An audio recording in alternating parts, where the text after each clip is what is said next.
አንጻራ መለሎ ናት። አንቺ ደግሞ ምን ልትሰሪ መጣሽ? ልልዬ ሁሉም ነገር እንዳሰብሽው አይደለም። በቃ ፊትሽን ነበር ማቃጠል። ብቻ ከሊዱ ጋር ስንደንስ ሌላ ነገር አስበሽ አይደለም? ምንም አላሰብኩም። ምን ነው ቆንጆ አይደለሽም እያልከኝ ነው? እየመልክ ከሆነ አዎ። ፊትም እየተለቃቀመ ፍቅር ተይዞ ትንሿ ሰይጣን ፍቅር በተደጋጋሚ ለዴብ ያቀረበችለትን የፍቅር ጥያቄ ባለመቀበሉ በራሷ ላይ እርምጃ ለመውሰድ አስባ ነበረ። መድኃኒቶቿን ሰብስባ ለማዋጥ እያለች ባለፈው ቪዲዮ እየተቋረጠ ቢሆንም ዛሬ ላይ ፍቅር ምን ላይ እናገኛት ይሆን? አብረን የምናየው ይሆናል። ኤላና ሊዱስ ከምን ደርሰው ይሆን? እንዲሁም ለምለም በሁለታቸው ያለው የፍቅር መሻከር ዛሬስ ምን አዲስ ነገር አለ? ሁሉንም እንመለከተዋለን። ሰላም ጤና ይስጥልን ውድ የቻናል ቤተሰቦች እንደምናላችሁ በያላችሁበት በዓለም ዳርቻ ሰላማችሁ ይብዛ እያልኩኝ ሰራተኛዋ አደይ ክፍል 42ን የምናይ ይሆናል። ፍቅር በእጆቿ የያዞቻቸውን መድኃኒት ለመውሰድ ካሰበች በኋላ ወዲያውኑ ሀሳቧን ትቀይራለች። ለምን ብዬ ነው እኔ ከሞትኩ በኋላ እነሱ ሊደሰቱ ኖሬ መበቀል ሲገባኝ ይህንን ማሰቤ ትክክል አይደለም እያለች በእንባ እየታጠበች ነው። ለሁሉም ዋጋቸውን ነው የምሰጣቸው በማለት ከተኛችበት ትነሳለች። ዴብ አደይንና ለምለምን ወደ ሬስቶራንት ወስዳቸዋል። ታዲያ አደይን የሚያወራበት ምቹ አጋጣሚ ሲፈልግም ለምለም ኤላ እንደደወለለትና ሄዳ ስራ እንድታግዘው ይነግራታል። ለምለም ግን መሄድ አልፈልግም ትለዋለች። እባክሽን ሂጅ በዛውም ታወራላችሁ እያለች ነው አደይ። ዴብም አደይን የሚያወራት ነገር እንዳለና ለምለም ወደ ኤላ እንድትሄድም ደጋግመው ለማሳመን እየሞከሩ ነበር። ለምለም ግን በጣም በድሎኛል፣ ልቤን ሰብሮኛል፣ ድጋሜ የሱን ፊት ማየት አልፈልግም እያለቻቸው ቢሆንም እንደምንም እንድትሄድ አድርገው ያሳምኗታል። ብቻ ሁሉንም ለፈጣሪ መተው ነው። ለማንኛውም ልሂድ በማለት ልትነሳ ስትል አደይም በበኩሏ እኛም ወደ ቤታችን እንመለስ፣ ከዚህ ከቆየን ፍቅር ችግር ልትፈጥር ትችላለች አለቻቸው።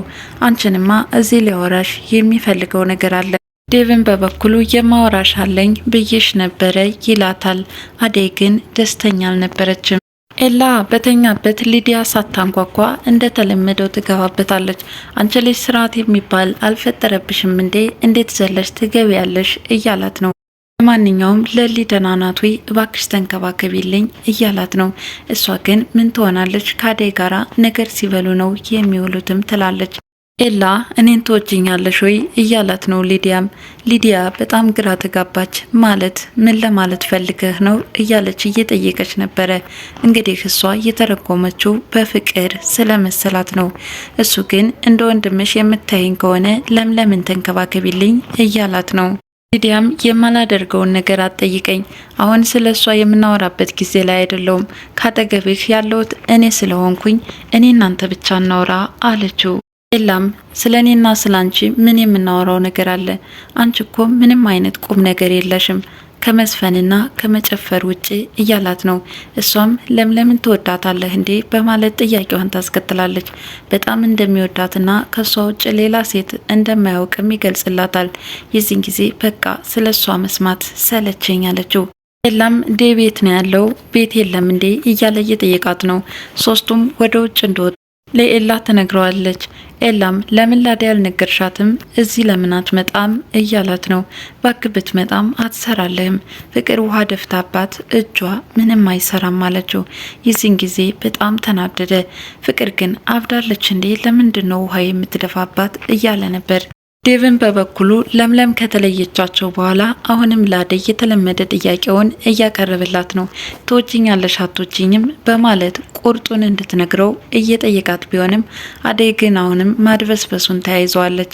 እኔ ከማደርጋቸው ድርጊቶች መረዳት ትችላለህ ከማለት ውጭ ግን በቀጥታ እወድሃለሁ ወይም አልወድህም ለማለት በጣም ከብዷታል።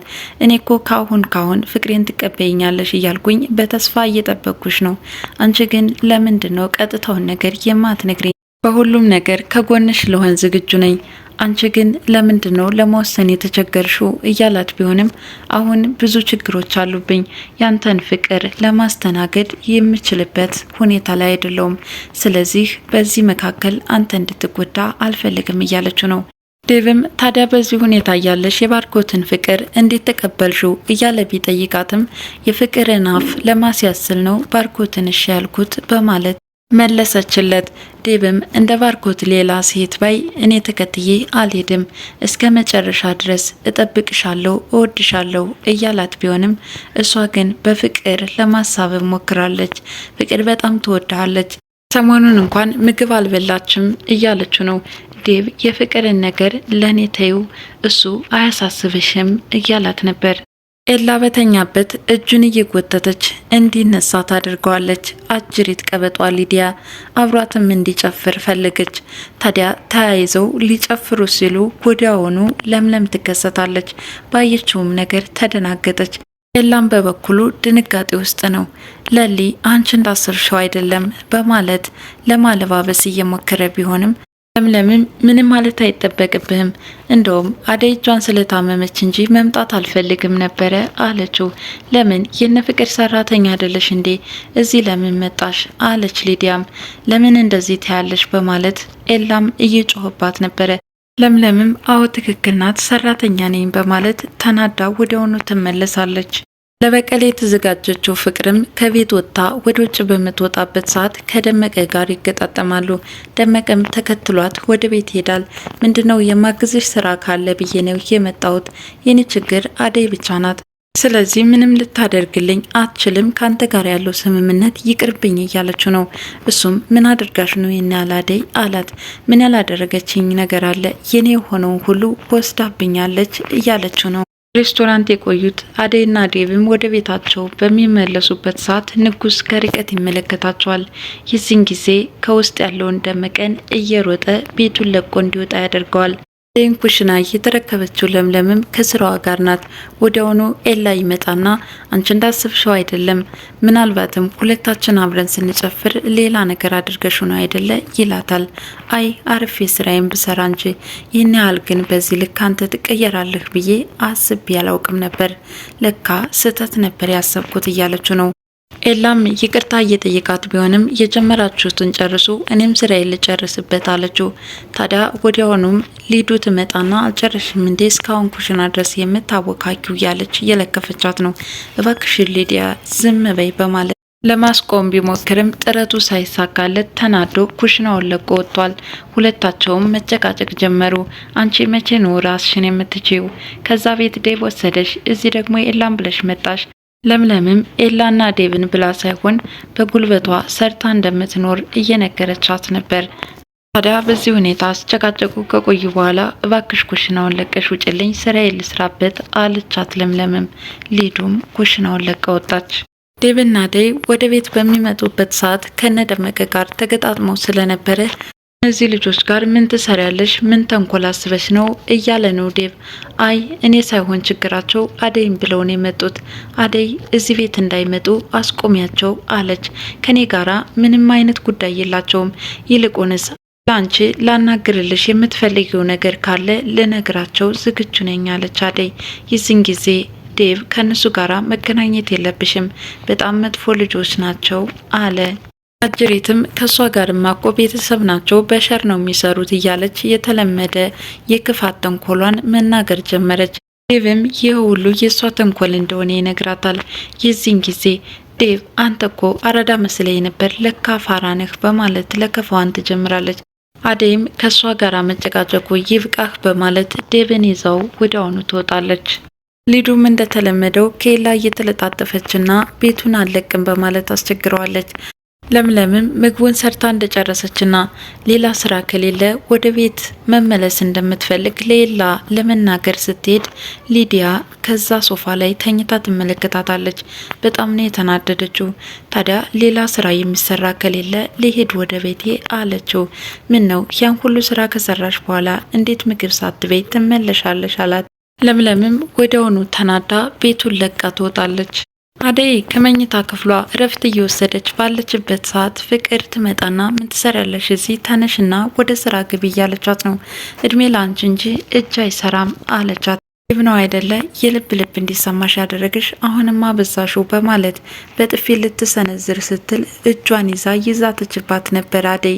ነገር ግን ወዲያውኑ ዴብ አደይ እያለ ወደ መኝታ ክፍሉ በሚመጣበት ሰዓት ፍቅር ምግብ ስሪ እንዳለቻትና እንደውም መስራት ነበረብኝ ጥፋተኛ ነኝ በማለትም መርበትበት ጀመረች።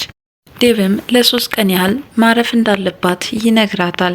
የዚህን ጊዜ ፍቅር ምንም አይነት ምግብ የለኝም፣ ቤቱም አልተጸዳም አለች።